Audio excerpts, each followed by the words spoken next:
कौशल प्रदेश, जिसकी स्थापना वैवस्वत मनु ने की थी, पवित्र सरयू नदी के तट पर स्थित है। सुंदर एवं समृद्ध अयोध्या नगरी इस प्रदेश की राजधानी है।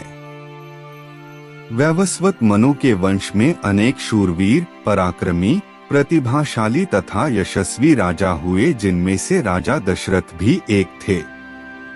राजा दशरथ वेदों के मर्मज्ञ, धर्मप्राण, दयालु, रणकुशल और प्रजापालक थे। उनके राज्य में प्रजा कष्टरहित, सत्यनिष्ठ एवं ईश्वर भक्त थी। उनके राज्य में किसी के भी प्रति द्वेष भाव का सर्वथा अभाव था। एक दिन दर्पण में अपने कृष्णवर्ण केशों के मध्य एक श्वेत रंग के केश को देखकर महाराज दशरथ विचार करने लगे कि अब मेरे यौवन के दिनों का अंत निकट है और अब तक मैं निःसंतान हूँ। मेरा वंश आगे कैसे बढ़ेगा तथा किसी उत्तराधिकारी के अभाव में राज्य का क्या होगा। इस प्रकार विचार करके उन्होंने पुत्र प्राप्ति हेतु पुत्रेष्ठी यज्ञ करने का संकल्प किया। अपने कुलगुरु वशिष्ठ जी को बुलाकर उन्होंने अपना मंतव्य बताया तथा यज्ञ के लिए उचित विधान बताने की प्रार्थना की। उनके विचारों को उचित तथा युक्तियुक्त जानकर गुरु वशिष्ठ जी बोले, हे राजन, पुत्रेष्ठी यज्ञ करने से अवश्य ही आपकी मनोकामना पूर्ण होगी, ऐसा मेरा विश्वास है। अतः आप शीघ्रातिशीघ्र अश्वमेध यज्ञ करने तथा इसके लिए एक सुंदर श्यामकर्ण अश्व छोड़ने की व्यवस्था करें। गुरु वशिष्ठ की मंत्रणा के अनुसार शीघ्र ही महाराज दशरथ ने सरयू नदी के उत्तरी तट पर सुसज्जित एवं अत्यंत मनोरम यज्ञशाला का निर्माण करवाया तथा मंत्रियों और सेवकों को सारी व्यवस्था करने की आज्ञा देकर महाराज दशरथ ने रनिवास में जाकर अपनी तीनों रानियों कौशल्या, कैकेयी और सुमित्रा को यह शुभ समाचार सुनाया। महाराज के वचनों को सुनकर सभी रानियां प्रसन्न हो गईं। मंत्रियों तथा सेवकों ने महाराज की आज्ञानुसार श्यामकर्ण घोड़ा चतुरंगिनी सेना के साथ छुड़वा दिया। महाराज दशरथ ने देश देशांतर के मनस्वी, तपस्वी, विद्वान ऋषि मुनियों तथा वेदविज्ञ प्रकांड पंडितों को यज्ञ संपन्न कराने के लिए बुलावा भेज दिया।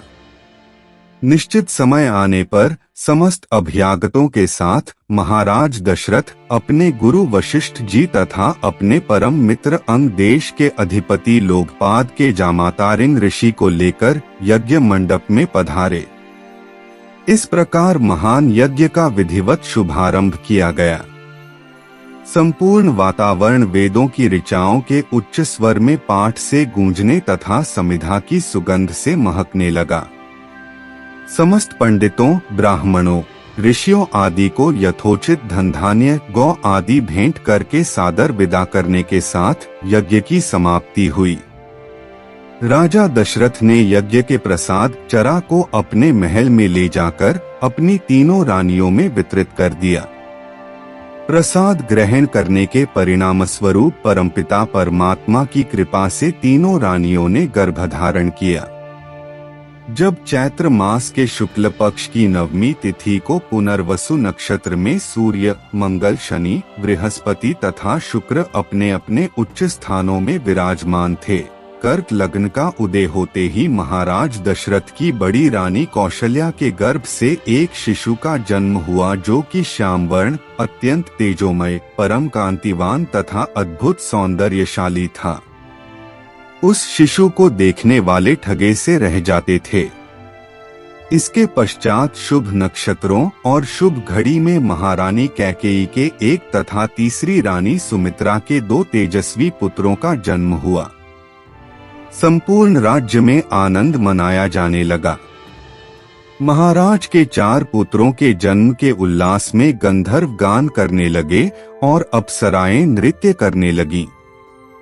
देवता अपने विमानों में बैठकर पुष्प वर्षा करने लगे। महाराज ने उन्मुक्त हस्त से राजद्वार पर आए हुए भाट, चारण तथा आशीर्वाद देने वाले ब्राह्मणों और याचकों को दान दक्षिणा दी। पुरस्कार में प्रजाजनों को धन धान्य तथा दरबारियों को रत्न, आभूषण तथा उपाधियां प्रदान किया गया। चारों पुत्रों का नामकरण संस्कार महर्षि वशिष्ठ के द्वारा कराया गया तथा उनके नाम रामचंद्र, भरत, लक्ष्मण और शत्रुघ्न रखे गए। आयु बढ़ने के साथ ही साथ रामचंद्र गुणों में भी अपने भाइयों से आगे बढ़ने तथा प्रजा में अत्यंत लोकप्रिय होने लगे। उनमें अत्यंत विलक्षण प्रतिभा थी, जिसके परिणामस्वरूप अल्पकाल में ही वे समस्त विषयों में पारंगत हो गए। उन्हें सभी प्रकार के अस्त्र शस्त्रों को चलाने तथा हाथी, घोड़े एवं सभी प्रकार के वाहनों की सवारी में उन्हें असाधारण निपुणता प्राप्त हो गई। वे निरंतर माता पिता और गुरुजनों की सेवा में लगे रहते थे। उनका अनुसरण शेष 3 भाई भी करते थे। गुरुजनों के प्रति जितनी श्रद्धा भक्ति इन चारों भाइयों में थी, उतना ही उनमें परस्पर प्रेम और सौहार्द भी था। महाराज दशरथ का हृदय अपने चारों पुत्रों को देखकर गर्व और आनंद से भर उठता था।